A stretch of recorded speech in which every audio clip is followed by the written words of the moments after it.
to Maps and Coffee. I'm Joan. And I'm Annalisa. And thanks for listening.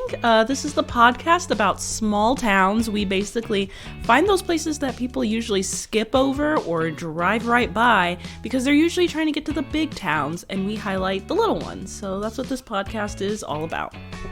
Yep, and thanks for joining us. And be sure to join us on all of our social media as well. We're on Facebook at Maps and Coffee Podcast, Twitter at Maps Coffee Pod, and Instagram we're at Maps and Coffee Podcast.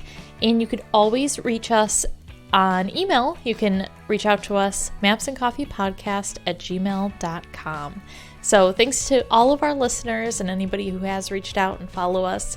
But be sure to do that, and then you can see pictures from these small towns that we love to feature. Yep. And we also have another announcement. I almost forgot about this. We are going to be taking a holiday break because there's too much going on and it's cold and I'm tired. So we are going to take a little bit of a break. I think we decided no podcast on the 22nd, the 29th, or the 5th. That's just going to be our little winter break. So we will be back January 12th. So we still have this podcast that you're listening to now, obviously, the 8th and the 15th. So we got a few weeks, but just wanting to get that out there on the record. We're taking a break. Every time that we don't post right away, my mom texts me and she's like, "Where's the episode?" I'm like, "Calm down." It'll get there. So just for those people, just so you know, it's coming. Yep, and we'll be back on January 12th, just in time for Joan's birthday the next day. I guess I'm excited. I don't know, is 29? I don't know, you just turned 29. How's it feel? Yeah, we had a nice long weekend. We had Thanksgiving. I turned 29. I'm loving it. It's great. So far, so good. Just a few days into it. Okay, I don't think anything. We're getting our first snowfall tonight. Oh man, I'm the only one that leaves the house for work. And from what I've gathered, there's supposed to be about a foot of snow. And I'm not happy about it. I'm not looking forward to it. I'm a little nervous. Well, and it's not fun snow necessarily because it's been raining, so it's going to be all icy. I'd rather have a nice pretty snowfall during the day when we're all cozy inside. That'd be nice. And on a weekend, so I don't have to go anywhere. But yeah, that's what's going on up here in Cleveland. Hope everyone had a great Thanksgiving, that you stayed safe. That's the important part. It was hard. I didn't go home, but I had a lot of fun here. We had some great food. We fried a turkey. Well, I say we. Yes. Annalisa's husband, Seth, fried a turkey. I was waiting on it to explode or something on the YouTube videos, but he actually did a really good job. It was solid. Yes, he did it safely, which I was glad to see. Pleasantly surprised. Okay, so this week, Annalisa is going to go first, so let's hear it. All right. Well, I picked a town called Marysville, Pennsylvania. It's near Harrisburg, which is the capital, of course. And it's a borough in Perry County, Pennsylvania. The population was 2,534 in 2010. So just over 2,000 people. And the reason I picked it is because it has the longest stone arch bridge in the world, which I thought was pretty cool. Yeah, because especially the world. I would normally when we get those sorts of lists like that, it's usually in the United States or in North America. But the world, that's a big one. Yeah, absolutely. Especially since it's over 100 years old, which a lot of things when they're built, they're the largest at the time, but then something else surpasses it. But because it's a stone arch, I think that sets it apart. I think most bridges now are being made out of metal. But there is a reason why it was made out of a stone arch, which I will get to in just a second. But it is called the Rockville Bridge in Marysville, Pennsylvania, and it goes over the Susquehanna River. And I truly hope that I'm pronouncing that right. I tried my best. It seems right? You just got to say it with confidence. Don't question yourself. You just got to roll with it. I'm the only one here and I won't notice. All right. Well, it crosses that river, which is just to the east of Marysville. And it was completed in 1902 and spans a total length of 3,820 feet, so nearly 4,000 feet long, which in the pictures it is truly spectacular. The river is just huge. I can't even imagine going over this bridge, which for the most part is just for railroads, so most people can't even see it. You just see it from the other side. You like see how big it is from the shores of the river. That's still pretty cool. Yeah, it is. Yeah. And it looks cool in pictures too.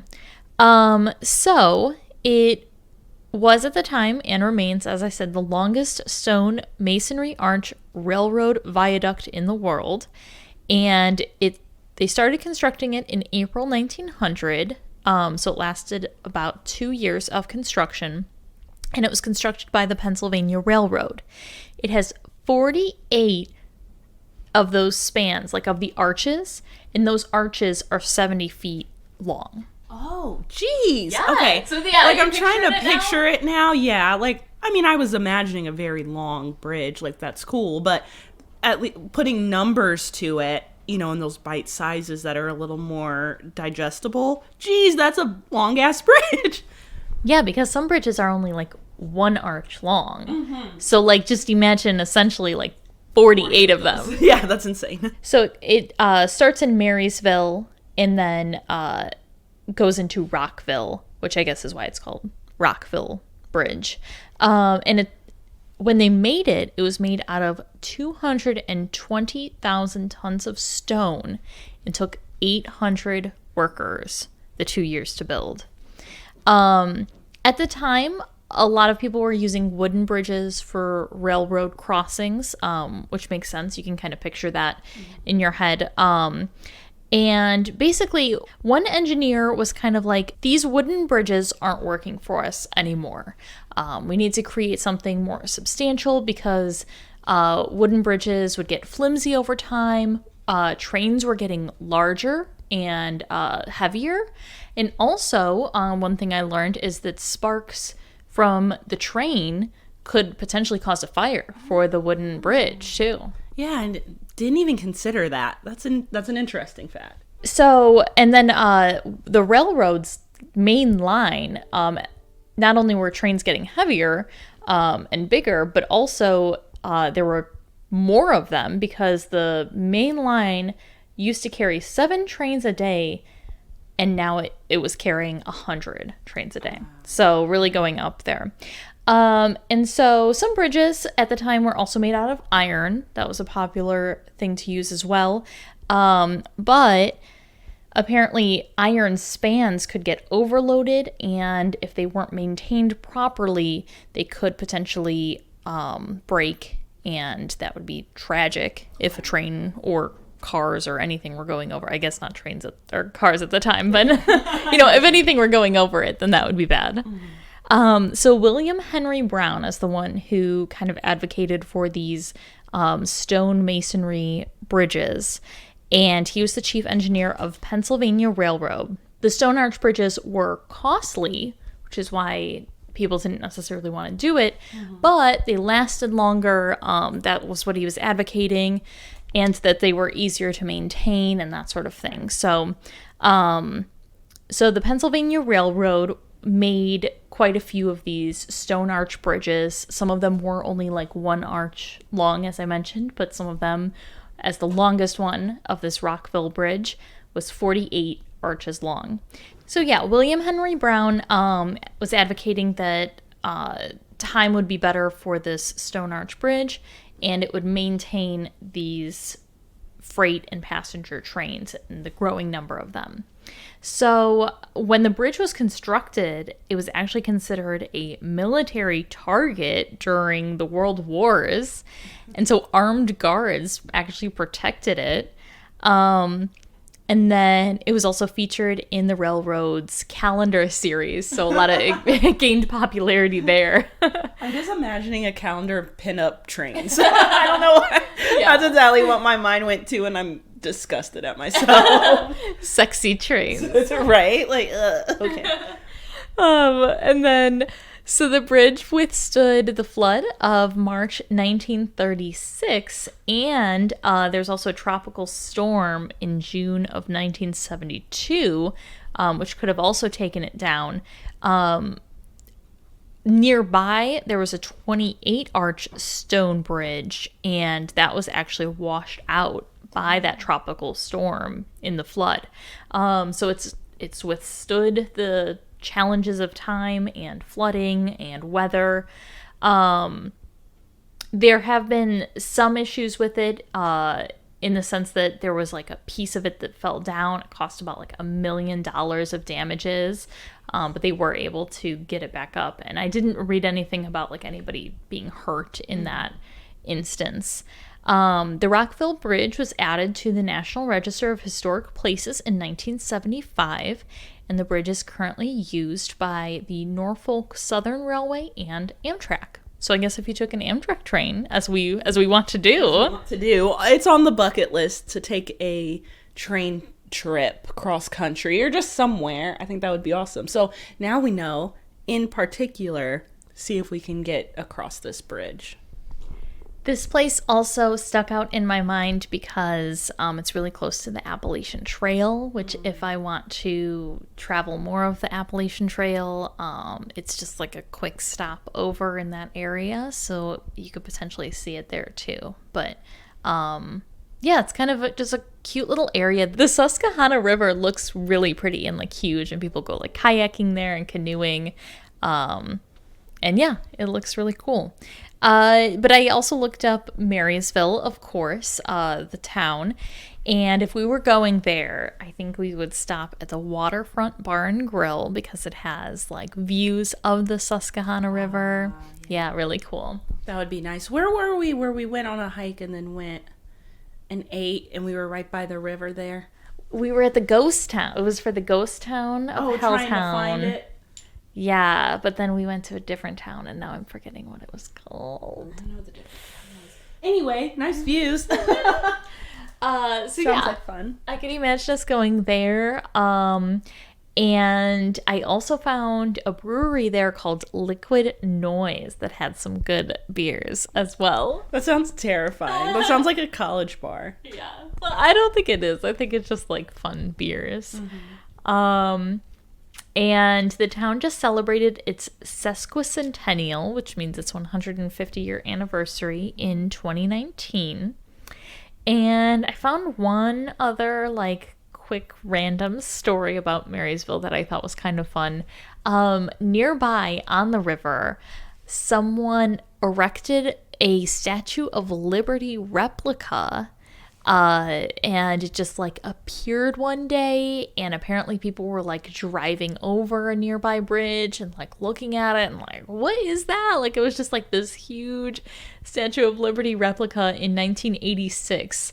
And yeah, apparently people were really confused, but apparently like an artist put it up, and it was like all white. It just looked very, yeah, it was like, keep it? Is it still there? That's a good question. It is apparently still there. Hey, So the artist built it in celebration of the real Statue of Liberty's 100th anniversary, and he put it on an old railroad bridge pier in the middle of the Susquehanna River.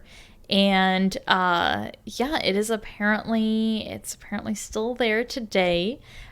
He collected Venetian blinds from the neighborhood. And the neighborhood had no idea what he was doing with these blinds, and he actually used those blinds to construct this Statue of Liberty. Here, I'm showing Joan the picture. Wow. It really is. Like, I could imagine if one day that wasn't there and the next it was, you'd be like, what the hell is that thing? Huh. And it's still there. That's neat. I'm glad that they kept it there. Yeah, I'm glad they did too. And there's some plywood that they made it out of too. It's apparently 17 and a half feet tall and weighs 450 pounds. She even holds a torch, which apparently was a light from a houseboat, but that was battery operated and didn't actually last. So the torch doesn't actually light up. It apparently caused traffic jams, as I mentioned. People were kind of like staring at it, like, what? Because it like popped out of nowhere overnight. And it was a mystery for a while. The artist didn't come forward for a while. Oh, and apparently it became such a landmark that he built a sturdier replica of the statue as well. So the second statue took several years. And now that's 25 feet tall and weighs 4 tons, built mainly from a barn. Built mainly in a barn. It reminds me a lot of have you heard the story in the last few weeks about the Utah monolith? Yes, yeah. Seth was sharing that. Like structure, all metal, that just popped up. They found it on a satellite. They went and they were looking at it, trying to figure out where it came from and what it was. Do you know it disappeared the other day? And now they don't know where it's at. And I'm like, how? Like, you knew it was there. Was no one, like, surveilling this thing 24/7? Nope. They had left and came back and it's gone. Yeah, I did hear about that.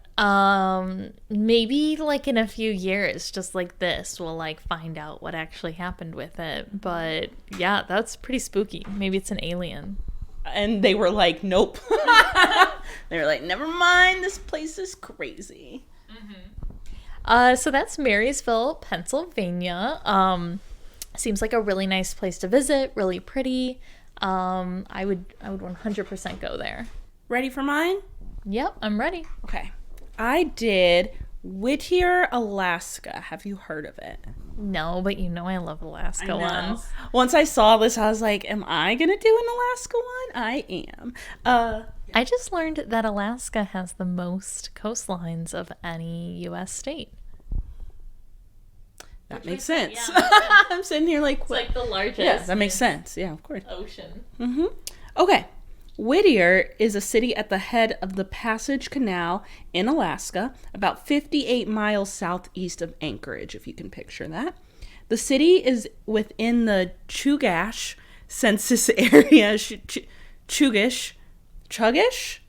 She's got to be confident. I know, right? I can't take my own advice. The Chugach census area, one of the 2 entities established in 2019 when the former Valdez Cordova census area was dissolved. At the 2010 census, the population was 220, which was up from 182 in the year 2000. The 2018 estimate right now is at about 205 people. So I guess here soon, once all this census stuff gets underway and gets finished, maybe we'll find out how many more are there. Here's the interesting part, and this is why I picked it. Almost all of the 205 residents live in a single building. Oh, okay, I have heard about this. Yeah. That's fun, though. It's called the Biggish Towers. We're calling it Biggish. It's Begich Towers. Whittier is also a port for the Alaska Marine Highway. So the region occupied by Whittier was once part of the portage route of the Chugach people native to the Prince William Sound. Later, the passage was run by Russian and American explorers and by miners during the Klondike Gold Rush. The nearby Whittier Glacier was named for American poet John Greenleaf Whittier in 1915, and so then the town just eventually took that name, and it was called Whittier. The 2 buildings that dominate the town were built after World War II. The 14-story Hodge building, which was renamed Biggish Towers, was completed in 1957 and contains 150 2- and 3-bedroom apartments plus bachelor efficiency units. Dependent families and civil service employees were moved into the high-rise, and the Whittier School was connected by a tunnel at the base of the tower so students can go back and forth to school even when there's bad weather. Oh, nice. I want that. Right? I mean, they literally take the elevator down to the basement, and then they all just walk across and go to class. The building was named in honor of Colonel Walter William Hodge, who was a civil engineer and the commanding officer of the 93rd Engineer Regiment on the Alkane Highway. The other main structure in town is the Buckner Building, and it was completed in 1953 and was called City Under One Roof. The Buckner Building was eventually abandoned. Buckner and Biggish Towers were at one time the largest buildings in Alaska. The Biggish Towers building became a condominium, and along with the two-story private residence known as Whittier Manor, it houses a majority of the town's residents, basically between those two, but Biggish is where everyone actually is. So again, Biggish is 14 stories tall. It was formerly an army barracks, and I actually found an NPR article where they went and stayed for like 2 weeks and were talking to people and getting the lay of the land. And so there are a few little quotes from there. I found some more information out. For instance, the post office is just near the entrance of the tower, and the police station is down the hall from that. So it's literally self-contained. It's not just housing, like it's not just where people live. All the businesses are in there as well. So they just like know what floor different things are on so that they can get around. There's a laundromat there. There's a market there. There's a convenience store. There's a health clinic. It's not a hospital, but they handle like minor ailments. So there's one Whittier resident named June Miller. She owns a bed and breakfast on the top 2 floors. Oh my gosh, so you can stay there. Yeah. So people, because here's the thing, and I'll get to it a little bit more. They actually do have like a lot of tourists.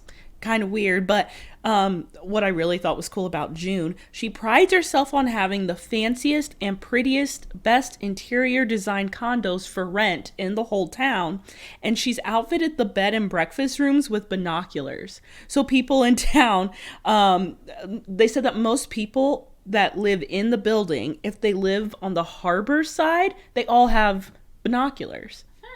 And I was like, that's cool. Yeah, it's just like a quirky little thing. So on March 28th, 1964, Whittier suffered over $10 million worth of damage in what became known as the Good Friday earthquake, which I think we've heard about before in some other stories in small towns. As of 2019, the earthquake remains the largest U.S. earthquake, measuring 9.2 on the magnitude scale, and it caused tsunamis all along the west coast of the U.S. So the tsunami that hit Whittier reached a height of 43 feet, and it killed 13 people. Oh my gosh. So it was incorporated in 1969 and eventually became a port of call for cruise ships.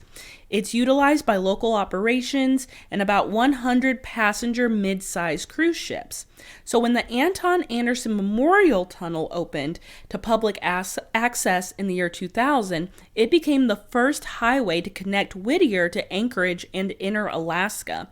Previously, the only way to reach the town had been a railroad that didn't really work or they didn't use all that often, by boat or by plane. And those were the only 3 ways that you could get in the town until this tunnel happened. So the tunnel goes through Maynard Mountain, and it links the Seaward Highway south of Anchorage with Whittier, and that's the only land access in town. Now here's the weird thing. It's a one-way, super long highway. That's it. It is just the one way, and it only runs in certain directions for a certain amount of time. You have an hour before it switches directions. Oh, well, that is fascinating. So cars can only cross an hour in either direction, and it closes at 10:30 p.m. So if you gotta leave or try to come back in after 10:30, you're SOL. Whittier is also popular with tourists and photographers and outdoor enthusiasts, paddlers, hikers, sports fishermen, and hunters because of the wildlife and the natural beauty of it.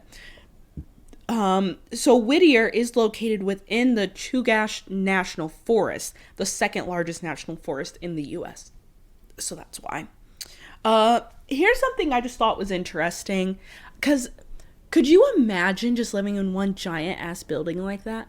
Like about 200 people, like living in basically a hotel.